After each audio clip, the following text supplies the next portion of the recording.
young people in care sometimes find it difficult to express themselves. They find it difficult to negotiate for what they want or what they need. Sometimes they don't feel like they're being heard, so they might actually tell the adults in their world or the people that make decisions that they're unhappy with a set of circumstances or a decision that's been made, but don't necessarily how to take it to that next place. Anyone can advocate for a young person, from their friend to their teacher to a relative, anyone at all who's in that person's life. Advocacy is about representing the voice of children, and so we want to hear from them in their words, their message.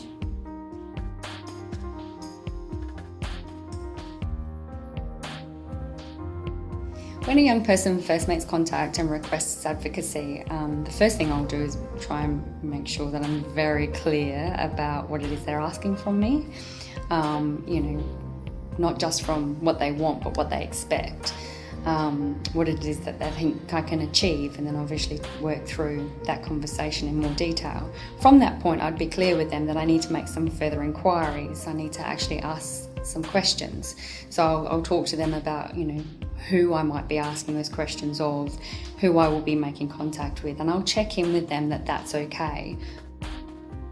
Whilst the job of an advocate is to represent the views of the child, talking to others gives us a perspective and a context to the issue. It also gives us the opportunity to assess what are the impacts of the advocacy. If we are advocating for a child on a particular issue, we can assess how that might impact on other areas of the child's life by gaining information from others who are part of their lives. In the training centres, I have had young people ask me to advocate for them on certain issues, and for whatever reason I've said I don't think that's a position of advocacy for me.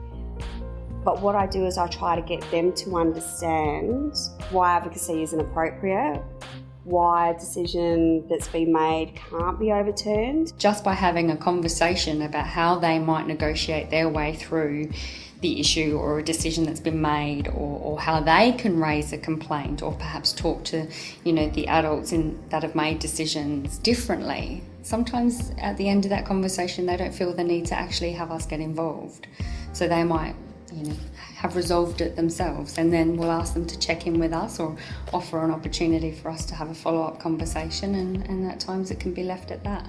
I listen to that person and I'm satisfied that their voice has been heard in whatever the decision-making process has been, that they feel that they've been able to talk it through, they've been able to understand why that decision was made, and they're also able to understand why there is no place for me to have a role in advocacy. We need to assess the safety and the well-being of the child, and there may be at times when a child is wanting you to advocate for a circumstance or a situation that may put them at risk or that is already unsafe for them. And so an advocate needs to have a conversation with a child around the limitations of advocacy. An advocate could not seek an outcome for a child where it will put them at risk. I tell all the young people that I advocate for that I'm not the person who makes the decision. I can't change the decision. I can present their views, I can present their voice, and I can advocate really hard that their voice and their views are heard throughout the processes, throughout the decisions that are being made. But I'm not in a position to change the decisions.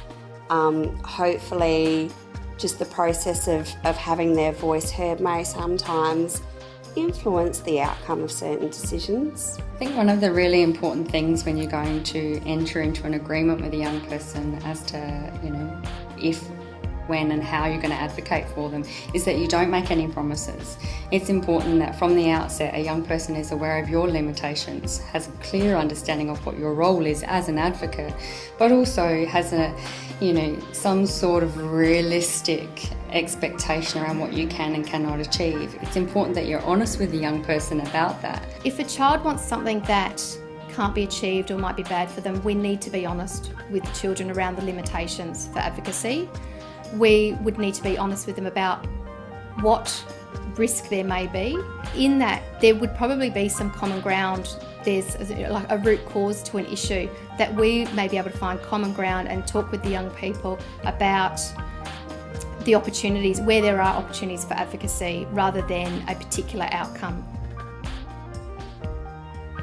Ideally, advocacy is something that happens in a timely fashion because children and young people's importance and concept of time, it's not something that they want dragged out, but not all resolutions come quickly either. The one thing that I will always tell a child or a young person is that I'll keep them informed and I'll keep contact with them, even if that means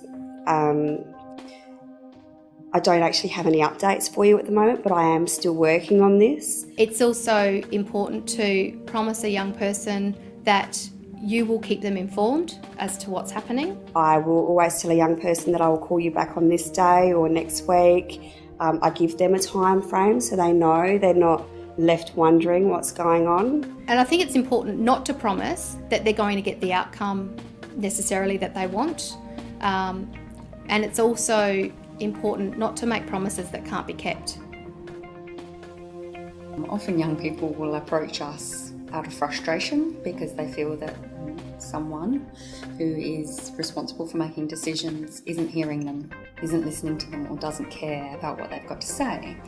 So one of the things that we need to remember is that we're only involved in that young person's life for a short term. These other relationships are there for a long time. If an advocate has not assessed the impact that advocacy may have on the child's life, the child's relationships with key people and other areas of their life, then there may be unintended consequences. Part of undertaking advocacy, talking with the child about their views and showing that you understand their views, is also talking with them about what else is happening in their lives and how the advocacy itself may impact on that and whether they feel there's any issues.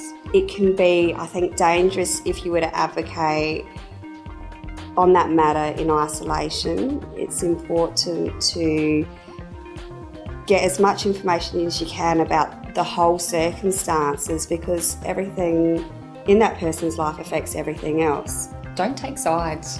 Don't let a young person feel as though you're completely on their side and all the adults are making wrong decisions or bad decisions, because again, you need to preserve those relationships and support them and having healthy and supportive relationships. And don't reflect any personal frustration. So if you're finding a certain situation difficult and if you're finding it hard to work your way through it, don't share that with the young person. They've already got their own frustrations. Breaking the news to a child or young person that advocacy has not been successful can be difficult because there are expectations about what can be achieved. Often, certainly, honesty about what the discussion involved and what outcomes could be negotiated. It's often that although an outcome may not be achieved in full, there is often room for negotiation, and so those negotiations can be discussed with a child or young person around the process of being involved, aside from just the outcome itself. It's often more important to a child to know that and have to feel confident that they've been involved in decision making and had their voice heard rather than the outcome itself. The approach that I take is what learnings can we have gained from that? What have they achieved? So for example, what they have achieved, if they've achieved, they've successfully sought help. They have successfully been heard. They have been clear about what they want. They have sat down with, the people who make those decisions and actually explained to them why they want what they want. Sadly, for whatever reason, they may not have actually gotten what they wanted. But I guess you can encourage them to always use that as a way of, next time you want to advocate for something, you now know how to, who to get support from, how to go about it. And, under these circumstances at this time, this can't happen, but it doesn't mean it can't happen in the future and you shouldn't revisit it. Ideally, advocacy is an opportunity to empower children and young people to believe that they have the right to be heard and that there are individuals who will support their voice to be heard, and where if they are lacking confidence to speak up themselves, that person will speak on their behalf. But hopefully through advocacy, they have developed confidence to speak out for themselves and have learned how to advocate for themselves.